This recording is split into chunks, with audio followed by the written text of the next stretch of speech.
Hello all, good morning to everyone. So ఈరోజు topic వచ్చి do follow back links and no follow back links అండి. So do follow back links ఏంటంటే juice pass అవుతుందండి ఒక website నుంచి ఇంకో వెబ్సైట్కి. అలాగే నో ఫాలో బ్యాక్ లింక్స్ ఏంటంటే జ్యూస్ అయితే పాస్ కాదు.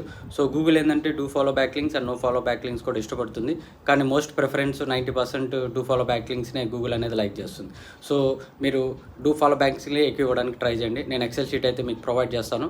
సో దానివల్ల ఏంటంటే మీ page authority, domain authority and clicks, impressions పెరుగుతాయి. సో మన ఎస్ఈఓ ప్రొఫెషనల్స్ అండి. సో మనం అట్లీస్ట్ డైలీ 2 to 3 అవర్స్ అయితే స్పెండ్ చేస్తే మనకు ఖచ్చితంగా వితిన్ ది 2 to 3 monthsలో మన వెబ్సైట్ అనేది ర్యాంక్ అవుతుంది. సో నేను ఆన్లైన్ క్లాసెస్ చెప్తున్నానండి, ఎస్ఈఓ అండ్ ఎస్ఈఓ సర్వీసెస్ కూడా ప్రొవైడ్ చేస్తున్నాను. మీకు ఏమైనా ఇంట్రెస్ట్ ఉంటే నాకు మెసేజ్ చేయండి, మెయిల్ చేయండి, పిన్ చేయండి. నేను అంటున్నా కాకపోయినా యాజ్ సూన్ యాజ్ పాసిబుల్ నేనైతే రిప్లై ఇస్తాను. మనం ఎస్ఈఓ ప్రొఫెషనల్స్ అండి. సో మన పేజ్ అనేది ర్యాంక్ అవ్వాలి. So all the best for everyone. So thanks అండి, thanks for giving this opportunity. We will see next class on tomorrow onwards. Okay na? Thank you.